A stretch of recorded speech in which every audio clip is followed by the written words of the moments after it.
요즘에 이 현대인들의 일상에는 하루의 시작과 끝을 함께하는 물건이 하나 있습니다. 바로 스마트폰인데요. 아침에 눈을 뜨자마자 가장 먼저 손에 쥐는 것도, 또 잠자리에 들기 전에 마지막으로 내려놓는 것도 스마트폰인 경우가 많기 때문입니다. 사실 생각해보면 이 스마트폰은 매우 놀라운 발명품이에요. 이 과거에 사람이 다 가지고 다니려면 큰 가방이 필요했던 물건들이 이제는 이 손바닥보다 작은 한 기기 안에 모두 들어가 있으니까요. 작은 기계 하나에 전화기와 카메라가 들어가 있고, 지도와 은행이 들어가 있고, 음악과 영화가 들어가 있고, 게다가 온 세상의 정보가 다 들어가 있고, 덕분에 우리가 지금 아무리 멀리 있는 사람과도 언제든지 통화할 수 있고, 필요한 정보도 찾아볼 수 있고요. 어딜 가더라도 길을 잃어버리지 않고 길을 찾을 수 있고, 은행에 가지 않아도 돈을 주고받을 수 있죠. 그러니까 예전보다 훨씬 더 편리해진 삶을 살고 있는 겁니다. 그런데 여러분, 이 스마트폰 덕분에 우리의 삶이 과거보다 편리해지긴 했지만, 반면에 이 과거에 없었던 흥미로운 현상도 스마트폰 때문에 일어났어요. 일종의 이 부작용이라고 말할 수 있는데, 그 흥미로운 현상은 처음에는 우리가 스마트폰을 사용하는 것처럼 보였는데, 시간이 지나고 어느 순간부터는 우리가 스마트폰을 사용하는 것이 아니라 스마트폰이 우리를 사용하는 것처럼 느껴지는 일이 생겨난다는 겁니다. 우리 모두도 그런 경험이 다 있을 거예요. 잠깐 메시지 하나 확인하려고 스마트폰을 들었는데 어느새 30분이 지나가 있다든지, 알람을 끄기 위해서 스마트폰을 손에 집었는데 이어서 뉴스를 읽고 SNS를 훑어보고, 그래도 정신을 차려보면 훨씬 시간이 지나가 버리죠. 심지어 가족과 식사를 할 때도 그 눈을 스마트폰에서 떼지 못하는 경우도 있습니다. 그만큼 이 스마트폰이 우리의 삶에서 떼어놓기 어려운 존재가 되어버린 겁니다. 그래서 요즘에는 이 노모포비아라는 것도 생겼어요. 이 노모포비아는 노 모바일 포비아를 줄여서 부르는 공포증인데요. 이 스마트폰이 옆에 없으면 극도의 불안감을 느끼는 공포증을 말합니다. 아마 우리 중에 그런 분들도 계실 거예요. 아침에 집에서 나오는데 그만 실수로 스마트폰을 집에다 두고 나왔다. 하루 종일 가슴이 막 진정이 안 되고 불안. 그 안에 뭐 비밀은 없는데 그런 마음이 드는 것이죠. 자, 그런데 여러분, 이런 기이한 현상을 가만히 보면은 참 이상한 것 같아요. 왜냐하면 이 스마트폰은 우리의 삶을 돕기 위해 만들어진 도구인데, 우리의 일을 편하게 해주고 시간을 절약해주고 소통을 돕기 위해 만들어진 물건인데, 그런데 어느 순간부터 우리는 그 도구를 사용하는 것이 아니라 그 도구에 끌려다니고 있으니까요. 원래 도구라는 것은 사람이 숭배하는 것이 아니라 지배해야 되는 것입니다. 하나님께서 사람에게 주신 것들 중에는 숭배해야 할 것과 지배해야 할 것이 있어요. 우리가 숭배해야 될 대상은 하나님이시고, 우리가 지배해야 될 대상은 만물이죠. 그런데 만약 우리가 숭배할 하나님을 숭배하지 않고 지배해야 할 것을 거꾸로 숭배하기 시작하면 그것이 곧 우리를 지배해버리는 문제가 발생합니다. 이 말씀드린 스마트폰의 예처럼, 만약 우리가 그 도구를 숭배하게 되면 그 도구가 우리를 지배하기 시작하고요, 그 도구가 우리의 시간과 마음을 지배하기 시작하면 그때부터 관계는 뒤집혀버리죠. 이상현상이 일어나는 겁니다. 오늘 우리가 함께 읽은 이 사도행전 5장의 본문에도 바로 그런 이상현상이 하나 나타나요. 그리고 그 일의 결과는 우리가 생각하는 것보다 매우 심각했습니다. 오늘 우리가 그 일이 무슨 일이었는지를 한번 좀 살펴볼 텐데, 이 시간이 본문에 나타난 이상현상을 만나보면서 우리가 진정으로 숭배해야 될 것은 무엇이고 우리가 지배해야 될 것은 무엇인지를 알게 하시는 하나님의 은혜가 우리 가운데 가득하기를 주님의 이름으로 축복합니다. 지난주일 이 시간에 우리는 베드로와 요한이 체포가 되고 신문을 받았던 말씀을 상고하면서, 그럼에도 불구하고 그들이 예수님의 이름으로 세상을 불편하게 만들었다라는 이야기를 살펴봤어요. 자, 이제 그 뒤의 이야기가 궁금하실 텐데, 그 뒤에 이 대제사장의 무리들은 베드로와 요한이 전하는 예수님의 이름 때문에 불편함이 가득할 수밖에 없었지만 결국 두 사람을 풀어주게 됩니다. 왜냐하면 그들이 베드로와 요한의 말을 논리적으로 반박할 수 없었을 뿐만 아니라 예수님의 이름으로 인해 미문 앞에서 일어난 기적을 직접 목격한 사람들이 한둘이 아니었기 때문이에요. 이렇게 고난의 때가 지나가게 되었는데, 이 고난의 때가 지나가자 그 다음에는 믿음의 공동체가 단단해지는 일이 나타납니다. 여러분, 쇠는 두드릴수록 단단해진다, 비 온 뒤에 땅이 굳는다라는 말이 있죠. 마찬가지로 고난의 때가 지나간 후에 믿음이 더 굳건해지는 것은 믿음의 공동체가 가지고 있는 아주 독특하고 놀라운 특성입니다. 세상은 보통 어려움을 만나면 흩어지고 약해지기 마련인데요, 믿음은 오히려 그렇지 않은 것이죠. 이 예루살렘에 있었던 이 믿음의 공동체도 위협이 가해질수록 더 하나가 되었고 압박이 올수록 더 강해졌어요. 어떻게 강해졌는지, 어느 정도로 강해졌는지를 한번 좀 살펴볼까요? 우선 이 믿음의 공동체는 자신들이 숭배할 대상이 누구인지 분명히 알 수 있을 정도로 강해졌습니다. 이 베드로와 요한은 풀려난 후에 곧장 성도들이 있는 곳으로 달려가서 자신들에게 일어난 일을 이야기하기 시작합니다. 대제사장들이 어떤 말을 했는지, 그들이 어떤 위협을 가했는지, 그리고 자신들이 어떻게 신문을 받았는지를 말해 주었는데요, 이상하게도 그 이야기를 들은 성도들 중에 단 한 명도 우리도 베드로와 요한처럼 잡혀가면 어떡하지? 신문 받으면 어떡하지? 이렇게 두려움에 사로잡힌 사람이 없었다는 거예요. 그런 일을 들으면 겁을 좀 먹을 법한데 오히려 성도들은 한 마음으로 기도하기 시작합니다. 그리고 그들의 기도는 참으로 놀라운 기도였어요. 왜냐하면 그들의 기도는 자신들에게 닥칠지도 모르는 위협이 사라지기를 원하는 기도가 아니었기 때문입니다. 그런 상황 속에서 드리는 그들의 기도는 하나님, 우리만은 안전하게 해주십시오. 하나님, 이런 일이 다시는 일어나지 않게 해주십시오 라는 기도가 아니라 더 담대하게 복음을 전하게 해달라는 기도였기 때문이에요. 사도행전 4장 29절을 볼까요?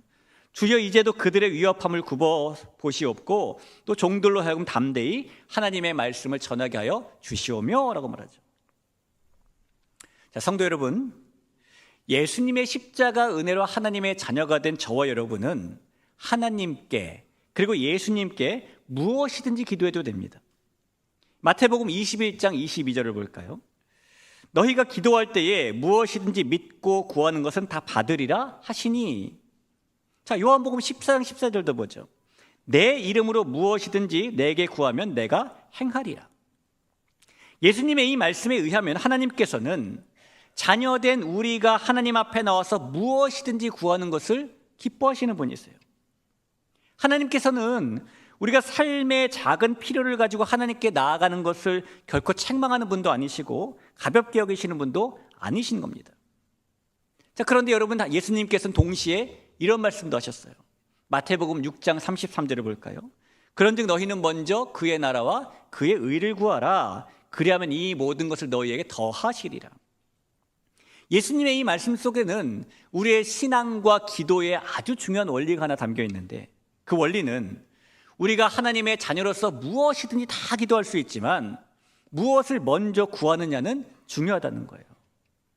우리가 하나님께 삶의 필요를 아뢰며 기도할 수 있지만 그 기도의 중심에는 언제나 하나님의 나라와 하나님의 뜻이 먼저 놓여 있어야 한다는 것입니다. 그러면 하나님께서 우리에게 있어야 될 모든 것을 더해 주신다는 거예요. 사랑하는 대길교회 성도 여러분, 혹시 이 세상을 살아갈 지혜가 필요하십니까?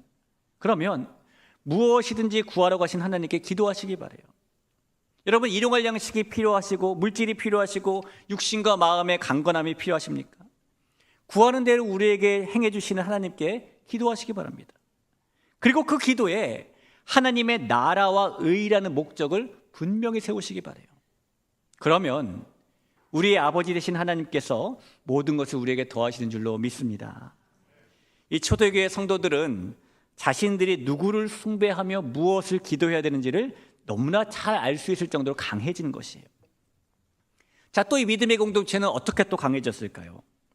이 믿음의 공동체는 숭배의 대상을 분명히 알 정도로 강해진 것만이 아니라 자신들이 지배해야 될 대상이 무엇인지를 확실히 알 수 있을 정도로도 강해졌어요. 오늘날 우리가 살아가는 시대의 눈으로 2000년 전의 시대를 바라보면은 그때의 세상은 정치적으로나 아니면 경제적으로나 사회적으로나 지금과는 비교하기 어려울 정도로 매우 낙후된 시대였죠. 우리가 지금 당연하게 누리고 있는 수많은 문명과 삶의 환경, 의료나 교통이나 통신들을 생각해 보면은 2000년 전의 세상은 분명히 여러 면에서 불편하고 열악한 시대입니다. 그렇기 때문에 만약 21세기를 경험한 우리에게 살고 싶은 시대를 선택할 기회가 주어진다면 굳이 그 2000년 전 시대로 돌아가 살고 싶다고 선택하는 사람은 많지 않을 거예요. 어려운 시대로 돌아가는 것을 원치 않으니까요. 그런데 여러분, 그럼에도 불구하고 이상하게도 교회만큼은 지금보다 못한 시대에 있었던 2000년 전의 교회를 특별하게 봅니다. 그 시대의 교회를 교회의 원형으로 보고 이상적인 교회의 모습으로 바라보죠.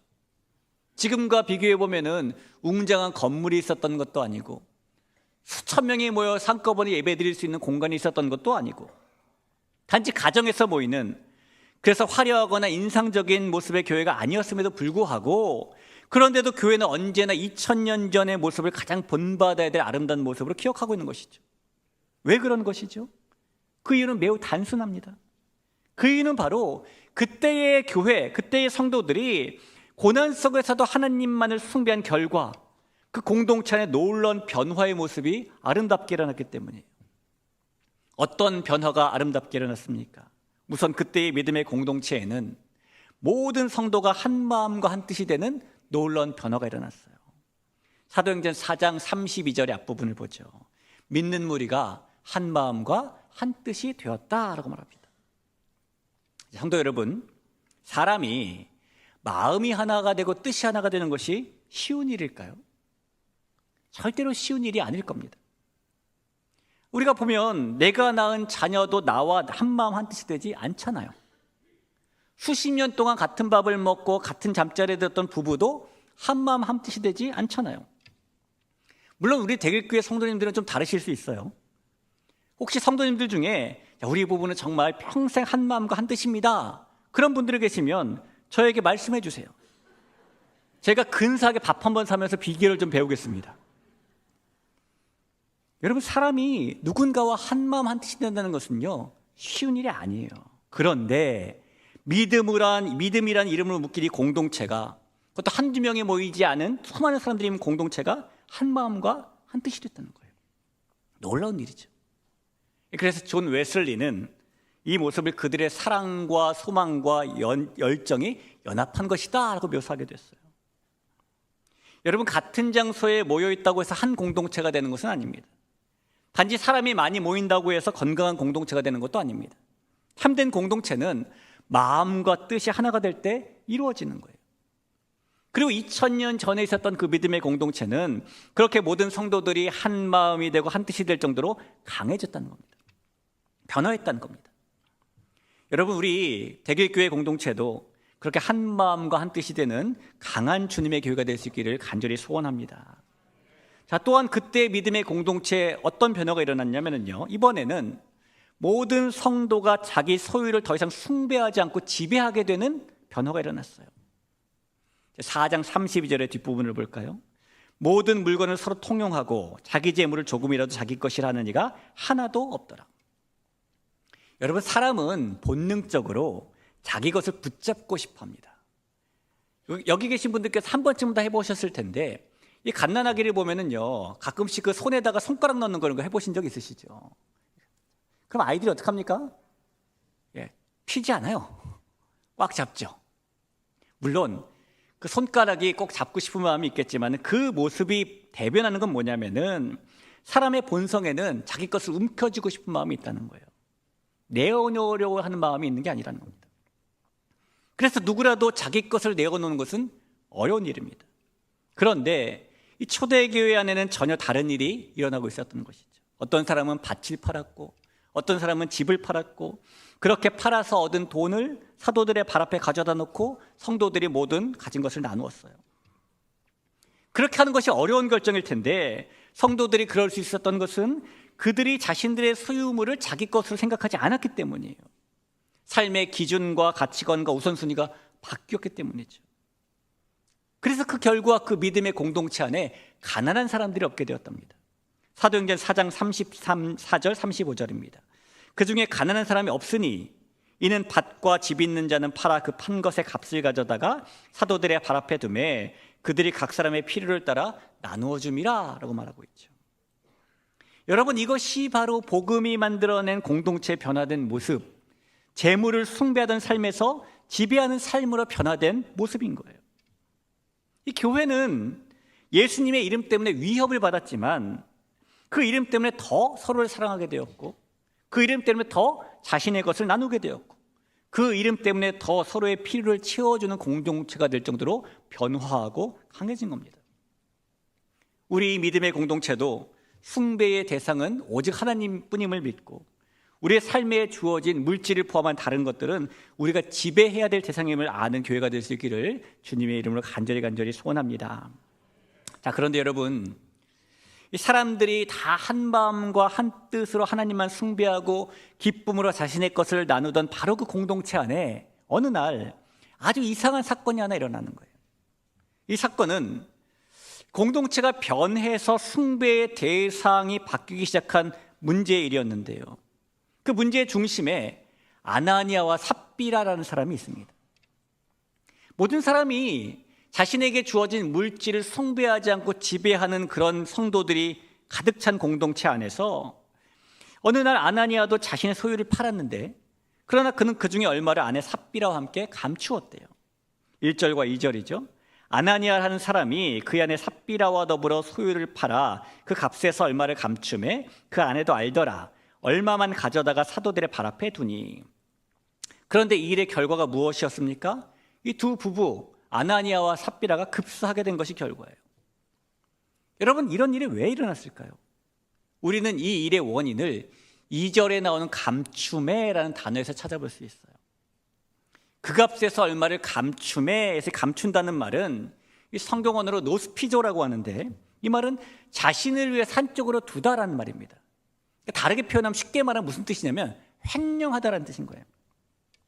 여러분, 횡령이 무엇입니까? 자기 돈을 자기가 가지는 것을 횡령이라고 말하지 않아요. 자기 돈이 아닌데 자기가 가지는 것을, 몰래 가지는 것을 횡령이라고 말하죠. 근데 성경은 아나니아와 삽비라가 자신들의 소유를 판 값 중 얼마를 횡령했다라고 말하거든요. 그럼 그들이 소유를 판 값이 아나니아와 삽비라의 것이라는 겁니까? 그들의 것이 아니라는 겁니까? 아니냐는 것이죠. 그러니까 횡령이라고 표현하는 거예요. 성경은 이 두 사람이 자신들의 소유를 공동체를 위해 사용하기로 마음먹은 그 순간 이미 그 값은 그들의 것이 아니라고 말씀하고 있는 겁니다. 그래서 그들의 모습을 횡령했다라고 말하는 거예요. 그리고 그 횡령한 채 아나니아와 삽비라는 자신들의 모든 것을 다 바친 것처럼 보이려고 했죠. 그리고 이 일이 마치 여리고성 전쟁 때 공동체의 거룩을 해쳤던 아간의 범죄처럼 이제 막 태동하고 있는 교회의 거룩을 해치는 일이 되기 때문에 문제가 된 거예요. 여러분, 우리는 이 아나니아와 삽비라의 사건을 보면서 한 가지 질문 앞에 서게 됩니다. 도대체 왜 고난 후에 더 강해지고 변화하고 아름답게 된 믿음의 공동체 안에서 이런 균열이 일어나게 된 것일까요? 왜 하나님만 잘 숭배하던 공동체 안에서 이런 일이 일어난 것일까요? 그리고 아나니아와 삽비라를 보면 그런 일은 그들이 당연히 지배해야 하는 것이지만은 어느 순간부터 숭배하기 시작한 두 가지 때문에 일어난 거예요.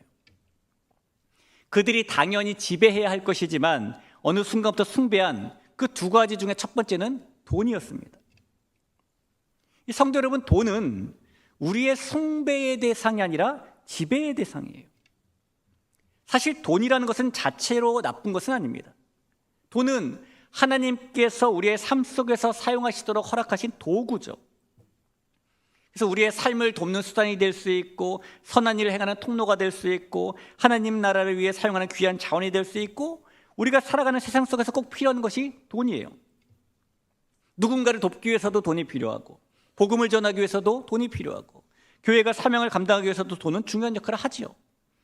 그래서 돈 자체가 문제가 되는 것은 아니라는 겁니다. 그러나 우리가 그 돈을 어떻게 대하느냐에 따라 달라집니다. 돈이 우리의 숭배의 대상이 되기도 하고 아니면 지배의 대상이 되기도 하는 거예요. 돈이 우리 손 안에 있으면 좋은 도구가 되지만 그 돈이 우리의 마음속으로 들어오기 시작하면 이야기가 달라지는 겁니다. 돈이 우리의 삶을 돕는 종으로 머물러 있을 때는 아무런 문제가 없지만, 그러나 그 돈을 종으로 두지 않으면 돈은 반드시 우리의 주인이 되어버리죠. 여러분, 우리가 돈을 지배하고 있으면 돈은 우리를 돕습니다. 우리의 삶을 편리하게 해주고 필요한 일을 가능하게 해줘요.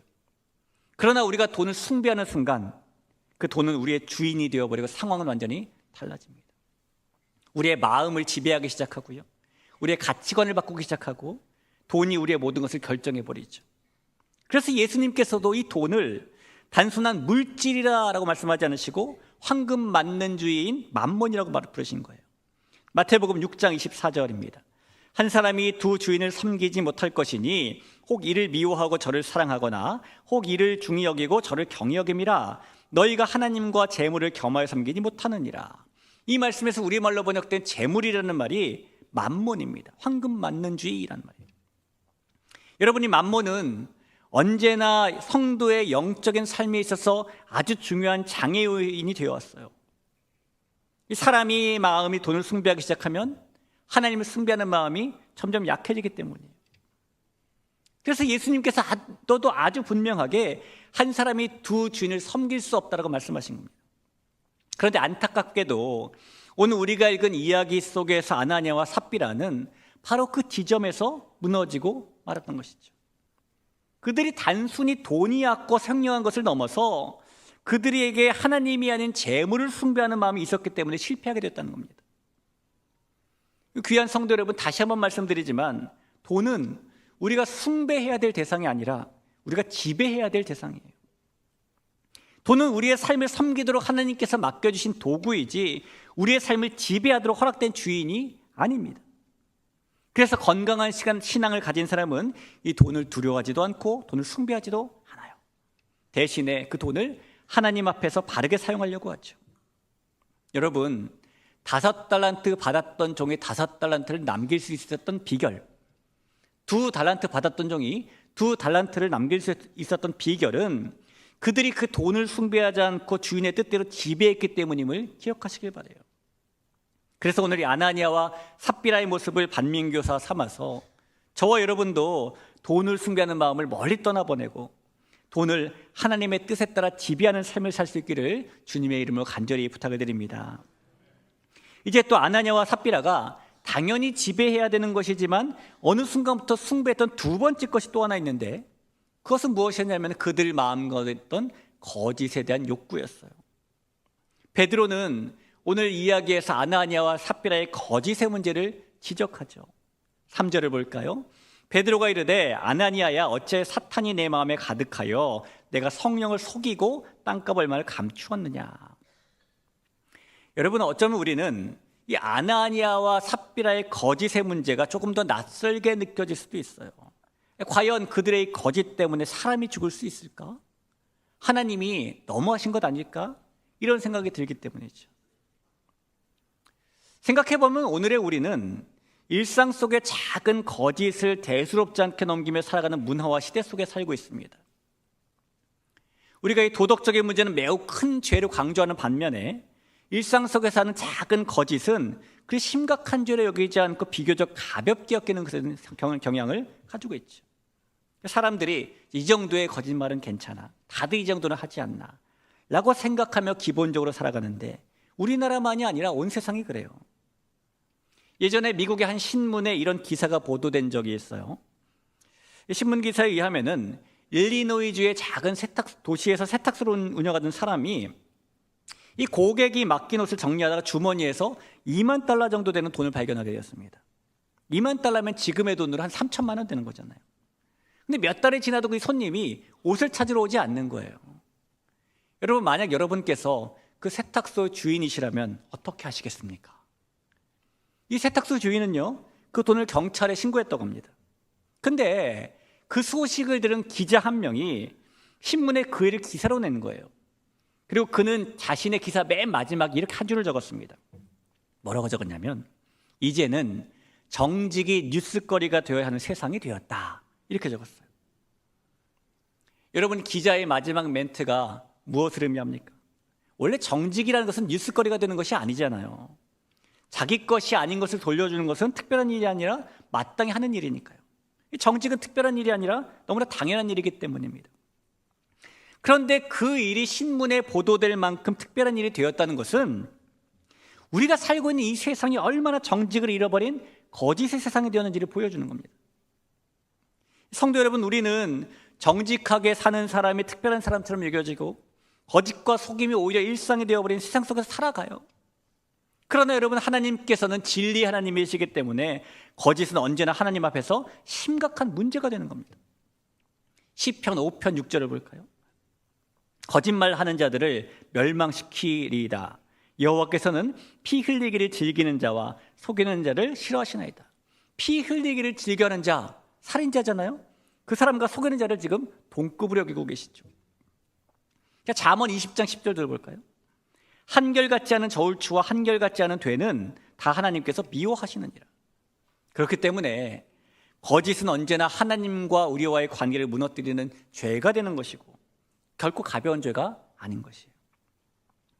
왜냐하면 거짓은 단순한 말의 문제가 아니라 숭배의 차원의 문제이기 때문입니다. 사람은 하나님을 숭배하면 정직하게 살게 되지만 사람의 시선을 숭배하고 자신 안에 있던 거짓의 욕구를 숭배하기 시작하면 그때부터는 거짓에 지배받고 사는 거예요. 요즘에 이 중동에서 전쟁이 일어나가지고 기름값이 많이 올랐잖아요. 어떤 사람이 자기 동네에 있는 주유소를 자랑한 적이 있어요. 어느 날 그 사람이 주유소에 갔더니 이 주유기마다 이런 글이 적혀있던 종이가 다 붙어있더라는 거예요.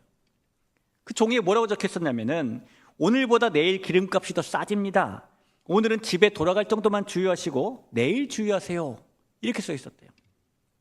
사장이 써붙인 건데요. 여러분, 이 주유소 사장이 아무 말 없이 가만히 있는 게 이익 아닙니까?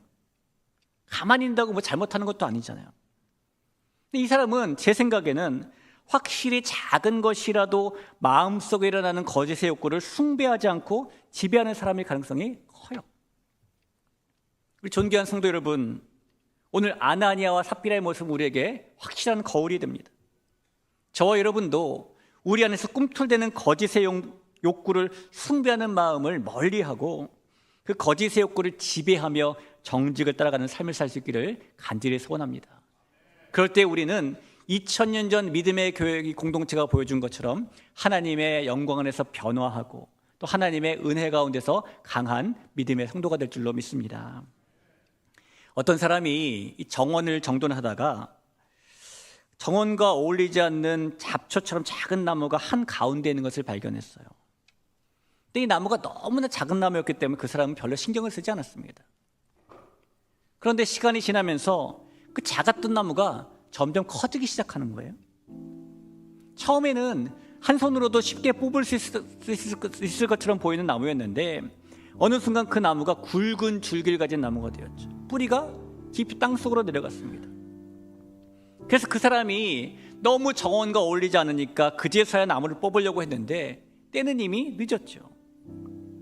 잡초처럼 작았을 때는 쉽게 뽑을 수 있었겠지만 이제는 뿌리가 너무 깊어져가지고 혼자 힘으로는 도저히 뽑을 수 없는 나무가 되었기 때문입니다. 성도 여러분, 우리의 마음속에도 그런 나무가 하나씩 자랄 때가 있어요. 처음에는 작은 욕심처럼 시작되고 처음에는 아주 작은 거짓처럼 시작되는 그런 나무.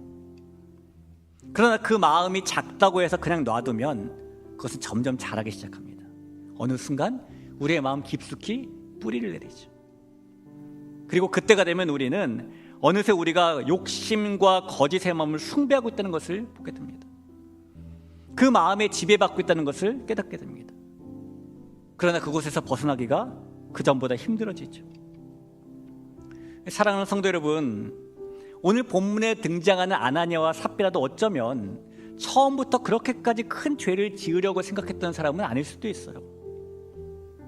그들도 처음에는 아마 다른 성도들처럼 공동체를 사랑하는 마음에 자신들의 소유를 팔았던 것이겠죠. 하지만 문제는 그 후에 그들이 돈을 지배해야 될 순간을 만났는데 그 돈을 숭배하면서 시작한 겁니다. 그리고 그들이 그 돈을 숭배하기 시작하자 그 다음은 거짓을 숭배하는 일이 따라오게 된 것이 문제가 된 거예요. 성도 여러분, 사람은 숭배의 대상과 지배해야 될 대상을 분명히 할 때 그 삶이 달라집니다. 하나님을 숭배하면 돈을 지배할 수 있고 거짓의 욕구를 지배할 수 있어요. 그러나 거짓과 돈을 숭배하면 결국 그것들이 우리를 잠식하고 지배할 겁니다. 우리는 지금 무엇을 숭배하고 무엇을 지배하며 살고 있을까요? 혹시 우리도 이 아나니아와 삽비라처럼 마땅히 지배해야 될 것을 숭배하며 살아가고 있지는 않을까요? 2000년 전 믿음의 공동체가 아름답고 영광스러울 수 있었던 것은 그때 성도들이 완벽했기 때문이 아닙니다. 그들이 숭배의 대상과 지배의 대상을 분명히 알고 행했기 때문이에요. 이 사실을 기억하며 이 자리에 있는 우리도 우리가 숭배해야 될 하나님만 바라보고 우리에게 맡겨진 것들을 하나님의 뜻 안에서 지배하며 살 수 있기를 간절히 소원합니다. 그럴 때 하나님께서 우리의 삶과 우리의 공동체를 통해 2000년 전에 그 믿음의 공동체와 같은 아름답고 영광스러운 역사를 다시 이뤄나가실 줄 믿는 저와 여러분이 될 수 있기를 주님의 이름으로 축원합니다.